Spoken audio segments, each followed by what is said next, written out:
Hello students, I welcome you to Navankur Busy Lessons from the house of Navankur. Today we are going to discuss about MP Board Class 10th English book The Spring Blossom.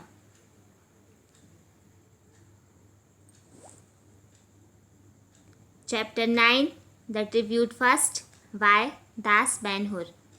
The Tribute means श्रद्धांजलि और ये chapter लिखा है Das Ben Hur ने. Tribute first, ये chapter 2 part में divide है. First tribute first and second tribute second. Tribute means आदरांजलि या श्रद्धांजलि. ये चैप्टर जॉइंट फैमिली को दर्शाता है कि जॉइंट फैमिली में रहकर हमें कैसे अपने बड़े बुजुर्गों के प्रति प्रेम और आदर रखना चाहिए. ये प्रेजेंट में ये चैप्टर हमें उन बंधनों को प्रदर्शित करता है और हमें इस तरह बांधे रखता है कि हमें अपने परिवार को टूटने नहीं देना चाहिए. जॉइंट फैमिली हमारे इंडियन कल्चर में एक बहुत ही प्रमुख स्थान रखता है. भारत ने बहुत लंबे अतीत से अभी तक के समय में विशाल तोड़े न जाने वाले परिवार प्रथा को जारी रखा है. आज भी इस प्रकार के परिवारों का अस्तित्व मौजूद है. Now let's start. First stanza. As I reached my desk in the office, my eyes stopped over a letter. It contained that familiar petite handwriting of my elder brother. After a very long time, he had written to me. I shrank within for not writing letters home all these days. Petite means छोटे छोटे अक्षर and shrank means सिकुड़ना. As I reached, इस chapter का character है बाबुली. ये chapter लिखा है दास बेन-हुर ने और जो कैरेक्टर है जो स्टोरी सुना रहा है वो है बाबुली. तो बाबुली कहता है as I reached my desk, मैं जैसे ही अपने ऑफिस पहुंचा मेरी टेबल पर माई आइज स्टॉप, उसकी आंखें स्थिर हो गईं, रुक गईं. ओवर ए लेटर, एक पत्र के ऊपर. इट कंटेन दैट फैमिलियर, तो ये कैसा मैटर था? फैमिलियर, पारिवारिक मामला था. Petite hand writing of my elder brother, और जो छोटी हैंड राइटिंग थी वो किसकी थी? मेरे बड़े भाई की. After a very long time he had return to me, उन्होंने बहुत लंबे समय के बाद उसे पत्र लिखा था. आई श्रैंक, मैं सिकुड़ गया. With in for not writing letters, क्योंकि मैंने पत्र नहीं लिखा था. ऑल दीज डे, उस समय, मतलब उसने बहुत दिनों तक अपने घर पर पत्र नहीं लिखा था, इसलिए वह अपराध भाव से श्रैंक हो गया, सिकुड़ गया. Next paragraph. In my student days, it was almost a routine affair. I used to go home to that distant place on a rickety bus, caring nothing for the strain of the journey. My home, my place, they used to pull me away from the moribund city life. Now things have changed and I too have changed a great deal at that. A lot of cobwebs have settled around me. I am swept by that invisible tide of time and business. I was studying at Bhubaneswar where I got my job, and now for these 2 years I have thought of home not even once. Many a time my mother has written letters complaining about my negligence in writing to her. She has even reminded me of those pre-marriage days of mine. Routine affair, नियमित कार्य. रिकैटी, खटारा बस. रिकैटी बस means खटारा जो जर्जर अवस्था में होती है, ऐसी कोई वस्तु या बस. मॉरिबंड, भीड़भाड़ युक्त सिटी लाइफ. एंड कॉबेब्स, मकड़ी के जाले. एंड नेग्लिजेंस, नेग्लिजेंस मीन्स नज़रअंदाज करना. इन माई स्टूडेंट्स डेज, अब बाबुली आगे की स्टोरी कहता है मेरे जीवन काल में यह एक दिनचर्या का अंग था. मैं उस सुदूर गांव में एक खटारा बस में जाया करता था और यात्रा के तनाव की परवाह नहीं करता था. मेरा घर, मेरा गांव वे मुझे मेरे इस भीड़ भाड़ वाले शहरी जीवन से दूर खींच लेते थे. अब सब बातें बदल गई हैं और मैं भी बदल गया हूँ. बहुत मात्रा में, मतलब मैं भी बहुत ज़्यादा बदल गया हूँ। मेरे चारों ओर मकड़ी के जाले बन गए। कॉबवेब्स मतलब मकड़ी के जाले। मैं समय के व्यापार के अदृश्य ज्वार भाटे द्वारा दूर ले जाया गया हूँ। I am swept by that invisible tide of time. Invisible अदृश्य, टाइड ऑफ टाइम मतलब समय का अदृश्य ज्वार भाटा, एंड बिजनेस व्यापार। I was studying at Bhubaneswar, और वह आगे कहता है कि मैं भुवनेश्वर में पढ़ रहा था। पहले की बात सोचता है, जहाँ मुझे पिछले 2 वर्षों से नौकरी भी मिल गई थी। मैंने एक बार भी घर के बारे में नहीं सोचा। कई बार मेरी माँ ने मुझे पत्र लिखने की लापरवाही की शिकायत की, पत्र लिखने की नज़रअंदाजी के बारे में बताया, और उसने मुझसे विवाह के पूर्व के दिनों की याद भी दिलाई।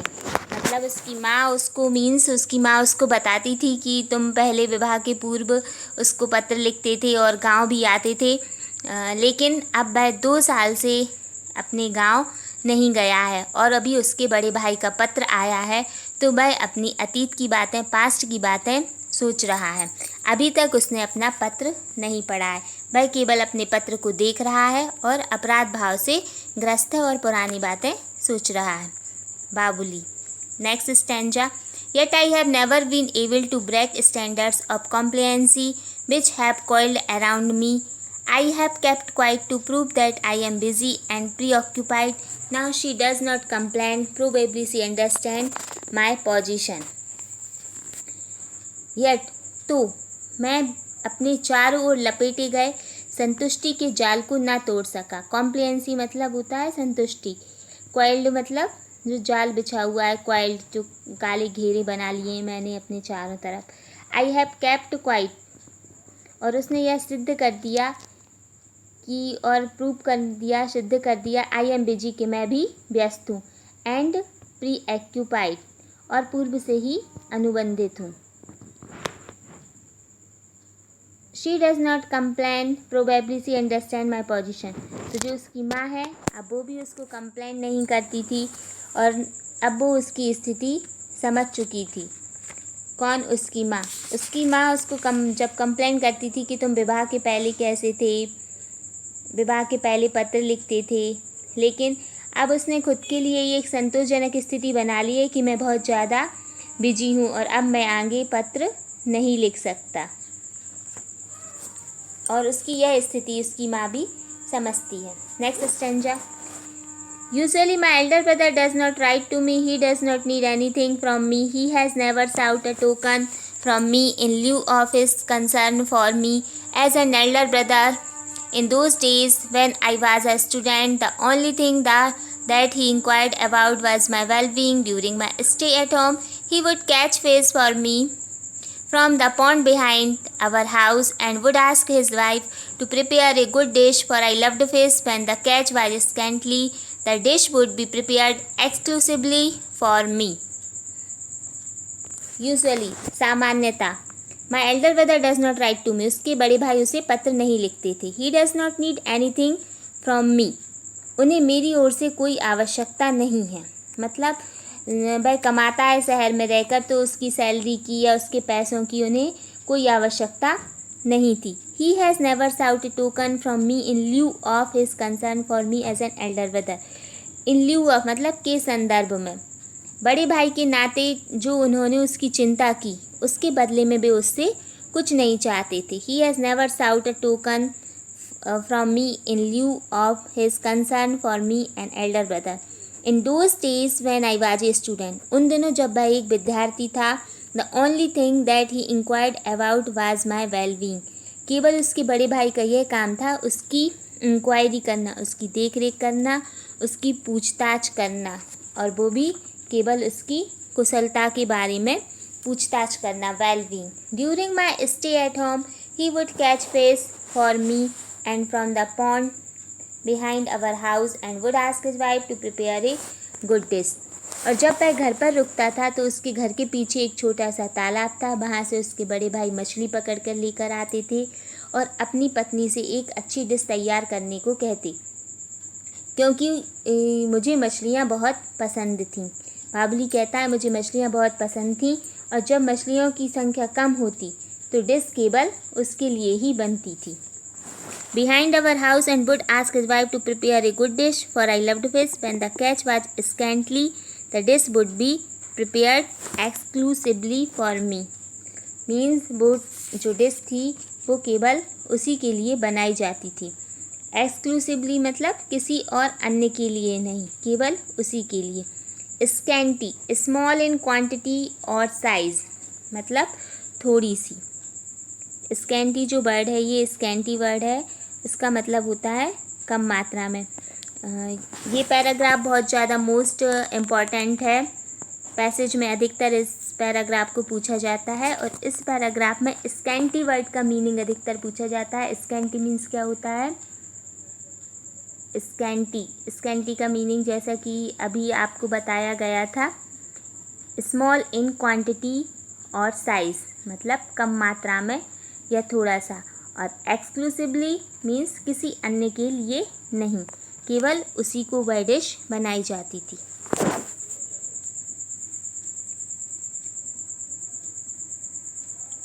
He would say to his wife, "You must make the dish as delicious as possible." और वो अपनी पत्नी से कहते थे कि वो डिश इतनी स्वादिष्ट, डिलीशियस मतलब स्वादिष्ट बनाओ जितनी तुमसे हो सके. Using mustard paste for Babuli, और कहते थे कि सरसों का मसाला तैयार करो और बाबुली के लिए उससे डिश बनाओ. Even now he is the same man with the same tone of love and compassion. Nothing has changed him. His 7 children, father, mother, cattle, fields, household responsibilities. He is the same my elder brother. भाई अपनी पत्नी से कहते कि तुम जितनी अच्छी dish बना सकती हो सरसों के मसाले से, उतनी स्वादिष्ट डिश बाबुली के लिए तैयार करना. भाई अब भी प्रेम व फिक्र के साथ व्यवहार करने वाले बही के बही व्यक्ति हैं.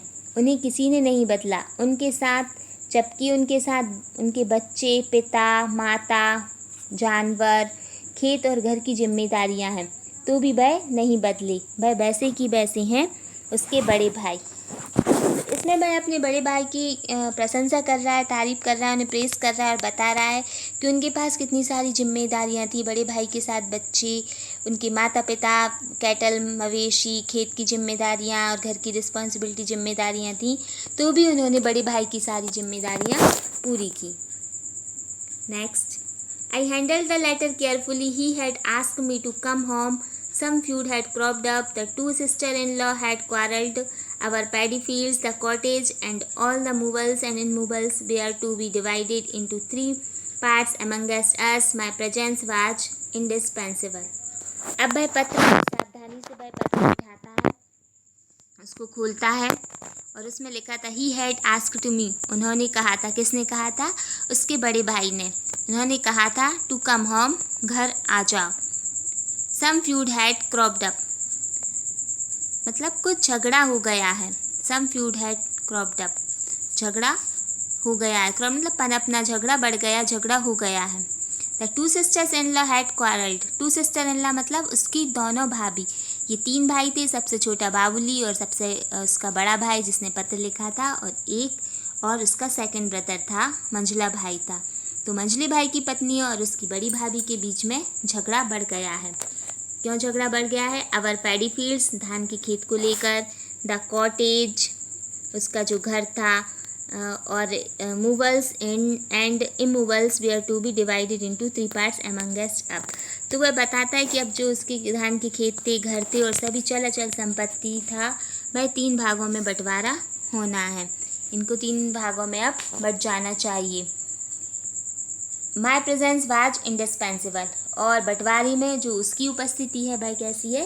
अत्यावश्यक है, अनिवार्य. इंडिस्पेंसिबल मीन्स होता है अनिवार्य, अति आवश्यक. Indispensable.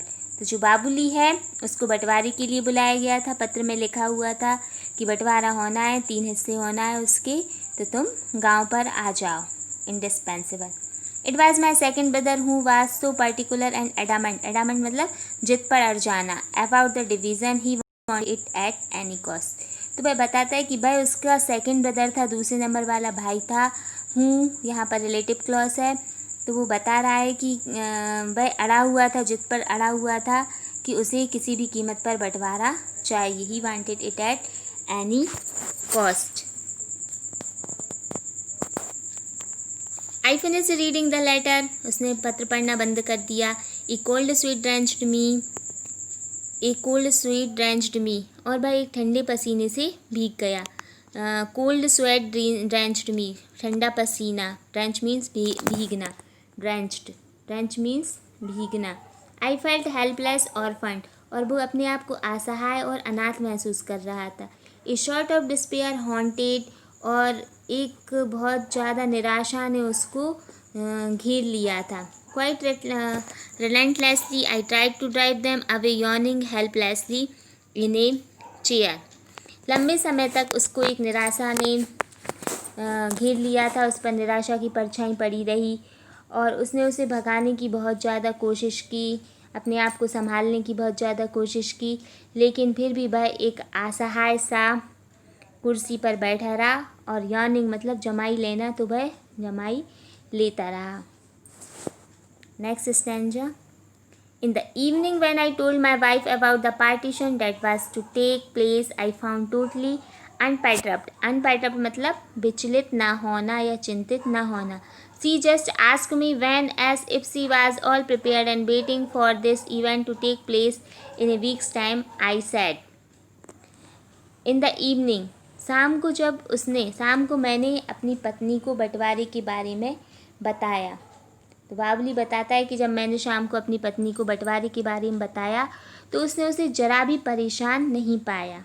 I found totally unperturbed, तो वह कैसी थी? बिल्कुल विचलित नहीं थी, बिल्कुल भी चिंतित नहीं थी। सी जस्ट आस्क्ड मी, और उसने उससे पूछा। She just asked me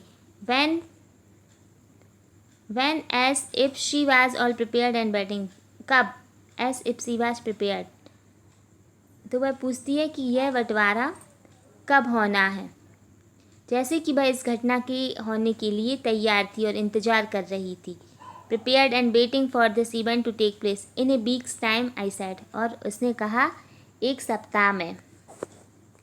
next. in bed that night my wife asked me all sort of question, और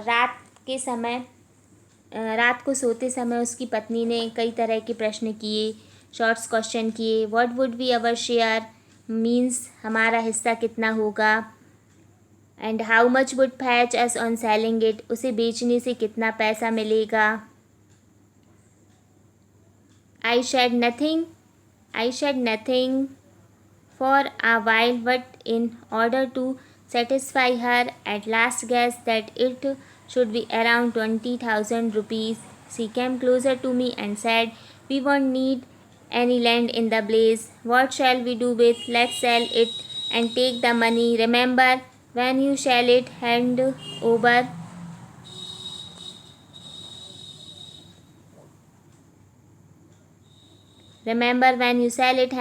to me the entire 20,000. I will make proper use of it. तो वह उससे क्वेश्चन पूछती है हमारा हिस्सा कितना होगा, उसे बेचने से कितना पैसा मिलेगा।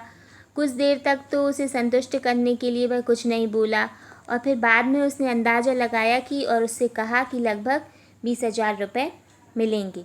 सी केम क्लोज़र टू मी, तो वह उसके और पास आई और बोली, हमें गांव में कोई ज़मीन नहीं चाहिए, हम उसका क्या करेंगे? यदि हम उसे बेच दें और पैसे ले लें तो कितना अच्छा हो। Let's sell it and take the money. Remember, और याद रखना, जब उसे बेच दो, व्हेन यू सेल इट, जब तुम उसे बेच दो, hand over to me the entire 20,000, तो सारे 20,000 रुपये मेरे हाथ में रखना। I will make proper use of it, मैं उसका सही इस्तेमाल करूँगी। तो उसकी पत्नी कहती है कि कितने रुपए मिलेंगे हमें, तो वो बताता है लगभग 20,000, 20,000 रुपये। यह स्टोरी बहुत पुरानी है, तो उस समय ज़मीन घर की कीमत कम ही होती थी, अब तो ज़मीन की कीमत लाखों में है, तो हम मान सकते हैं कि तब के 20,000 रुपये अब के 2 लाख रुपए के बराबर तो होगी, क्योंकि प्रॉपर्टी इतनी सस्ती नहीं मिलती है। तो वो बताता है कि 20,000 रुपये, तो उसकी पत्नी बताती है कि वो सारे पैसे मुझे देना और मैं उसका प्रॉपर यूज़ करूँगी। उसकी पत्नी आगे अपने सामान की लिस्ट भी बताती है। We need a fridge, you know, तुम जानते हो हमें एक फ्रिज की ज़रूरत है। समर इज अप्रोचिंग, गर्मियाँ आ रही हैं, अप्रोचिंग मतलब आना, आ रही हैं। You need not go to the office riding a bicycle, अब तुम साइकिल से ऑफिस जाने की ज़रूरत नहीं है, तुम्हें एक स्कूटर की ज़रूरत है, तुम्हारे पास एक स्कूटर अवश्य होना चाहिए। And the rest we will put in a bank. There is no use keeping land in the blaze. We can't look after it, and why should others draw benefits out of our land? Dubai उससे कहती है तुम्हारे पास scooter होना चाहिए और बाकी का पैसा हम बैंक में रख देंगे। गांव में ज़मीन रखने से कोई मतलब नहीं है। We can't look after it, हम उसकी देखभाल नहीं कर सकते। हमारी उस ज़मीन से दूसरे क्यों फ़ायदा उठाएं। बेनिफिट्स मीन्स फ़ायदा उठाना। हमारी इस ज़मीन से दूसरे क्यों फ़ायदा उठाएं। I listened to all this like an innocent lamb looking into the darkness. I felt if the butcher was sharpening his knife, humming a tune and waiting to tear me into large chunks of meat and consoling me stay that there is a better life after death. I listened. उसने मैं मतलब बाबुली कहता है कि मैं यह सब एक सीधे साधे मेमने की तरह सुन रहा था। इनोसेंट, एक मासूम मेमने की तरह सुन रहा था जो कि अंधेरे में देख रहा है। आई फेल्ट, और वह महसूस कर रहा था कि द बच्चर वाज शार्पनिंग, कि कसाई अपना चाकू तेज कर रहा है। हिज नाइफ, हमिंग ए ट्यून, और उस चाकू की आवाज़ आ रही है और वो कुछ चाकू तेज करते करते कुछ ट्यून गुनगुना रहा है। Waiting to tear me into large chunks, और इंतज़ार कर रहा है कि कब वो मुझे बड़े बड़े मांस के टुकड़ों में काटेगा और मुझसे कह रहा हो, मुझे सांत्वना दे रहा हो, कंसोलिंग, की चिंता मत करो, तुम्हें मृत्यु के बाद एक अच्छा जीवन मिलेगा। तो मतलब उसकी पत्नी जो भी उसे सामान लिस्ट ये सब बता रही, तो उसे ये लग रहा है कि वो एक कसाई है और वो मेमना है, तो वो उसे बता रही है कि चिंता मत करो, तुम्हें एक अच्छा जीवन मिलेगा। मीन्स उसे जो बंटवारा है वो मृत्यु के समान प्रतीत हो रहा था कि बंटवारा नहीं है, मेरी लगभग मौत ही है। गोन आर दोज डेज, फिर वह अतीत में चला जाता है और सोचने लगता है पास में जाकर। Gone are those days, gone are those feelings when the word home filled my heart with emotion and that affectionate word brother, what feeling it had, how it used to make my heart pound with love. Recollecting all these things, I felt weak, pathetic. Pathetic means कमज़ोर बनाना। वे दिन चले गए, वे भावनाएं चली गईं, जब अपना घर शब्द मेरे दिल को भावनाओं से भर देता था, और वह प्यारा सा शब्द भाई। What feeling it had,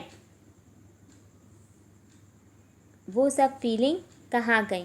how it use to make my heart pound with love, जो मेरे हृदय को प्रेम से भर देता था, और वह उन सब चीज़ों को याद करके अपने आप को कमज़ोर और मर्मस्पर्शी महसूस करता है। आई फेल्ट वीक, पैथेटिक, कमज़ोर और मर्मस्पर्शी महसूस करता है। Where is the heart gone, where are those days, where has that spontaneity of feeling gone. I just can't understand how a stranger could all a sudden become so intimate. कहाँ गया वह हृदय, वे दिन कहाँ गए, वह तत्काल आने वाली भावना का ज्वार कहाँ गया।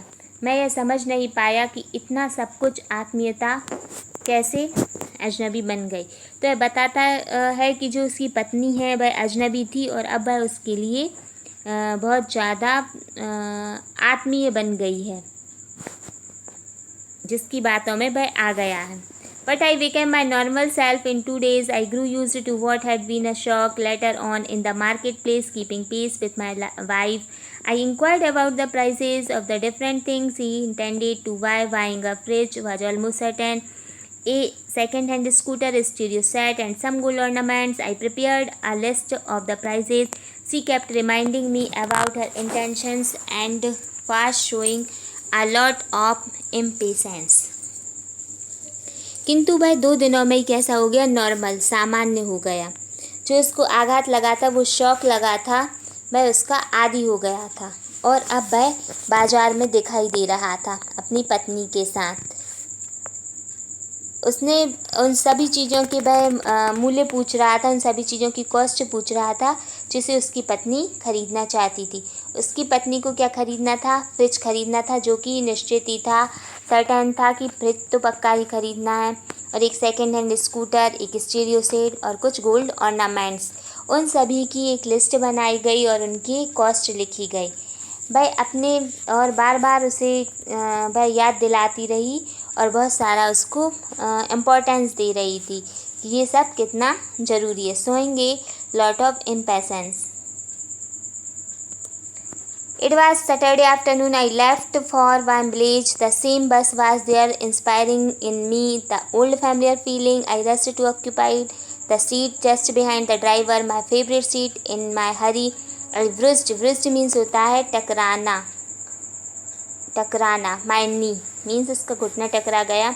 Against the door. In heard me, the briefcase fell off, and the little packet containing the praise of Lord Lingaraj, meant for my dear mother, was scattered over the ground. I felt as if the entire bus was screeching aloud. The question, after how many years you have not bothered in the least to return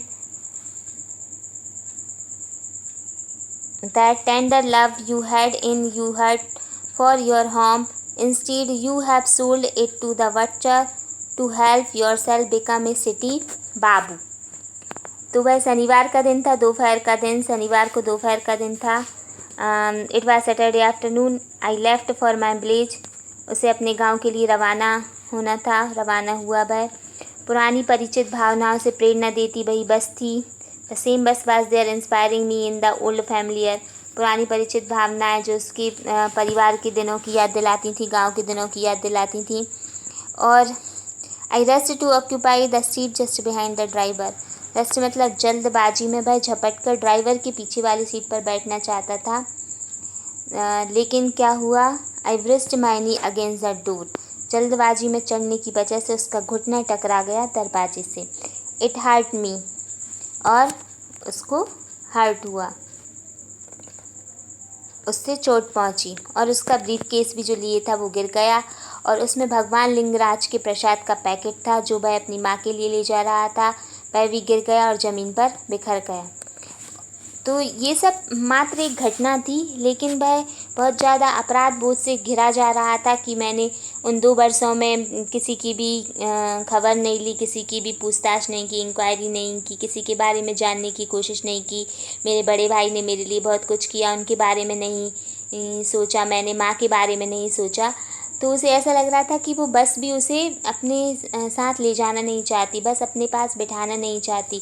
और वह पूरी बस उससे पूछ रही हो, चिल्ला कर पूछ रही हो, कितने सालों बाद तुमने कम से कम अपने घर को जानने की कोशिश भी नहीं की, घर की चिंता भी नहीं की. उसके बजाय तुम उसे कसाई के हवाले कर दिया ताकि तुम एक शहर के बाबू बने रहो. धिक्कार है तुम पर. वह यह सब अपने बाप में ही पूछ रहा था. You have sold it to the butcher to the help yourself become a city babu. I boarded the bus, collecting the briefcase and the content of the soiled packet, wearing a shameless smile for the cleaner and the conductor of the bus. It was 5 in the evening when I got down. I had written beforehand. My elder brother was there to meet me at the bus stop. He appeared a little tired and worn out. Give that briefcase to me. That must be heavy. He almost snatched it away from me. I forgot even to touch his feet. This had never happened earlier. He was walking in front of me.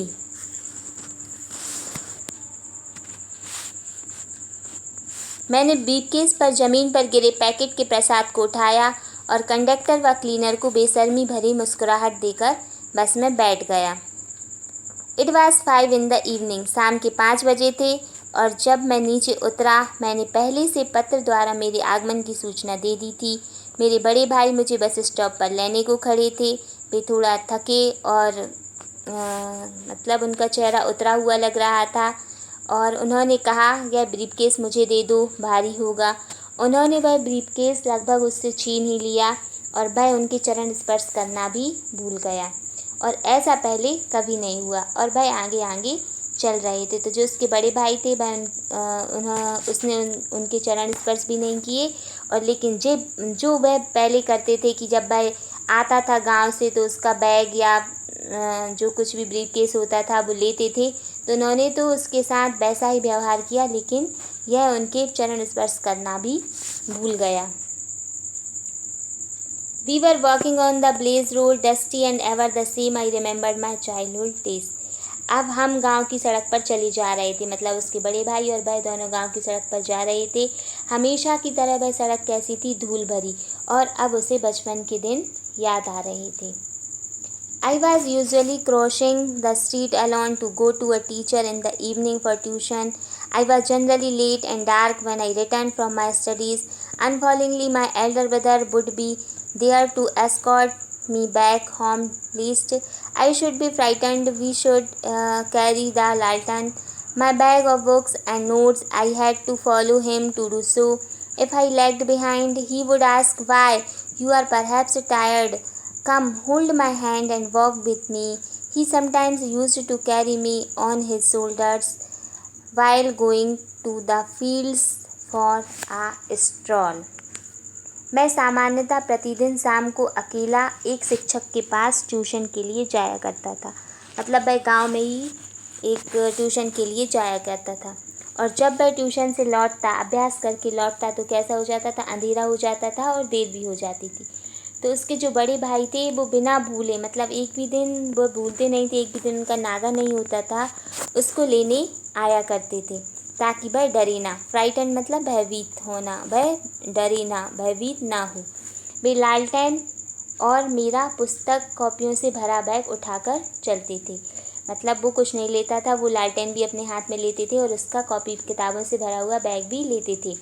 मैं उनके पीछे पीछे चलता था, वह उनके पीछे पीछे जाता था। अगर मैं ज़्यादा पीछे रह जाता, अगर बाबुली ज़्यादा पीछे रह जाता था, तो वे कहते थे, "तुम थक गए होगे, आओ मेरा हाथ पकड़ो और मेरे साथ चलो।" वह कभी कभी खेत पर भी घूमने जाते थे, उनके जो खेत थे उन पर भी घूमने जाते थे, तो वह अपने छोटे भाई को कंधे पर बिठा लेते थे। तो ये चैप्टर यहाँ पर ही कंप्लीट होता है। I hope you have understood better.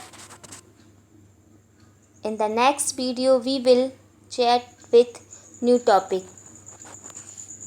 Best of luck. आगे के वीडियो में हम सेकेंड पार्ट डिस्कस करेंगे। Best of luck and thank you very much.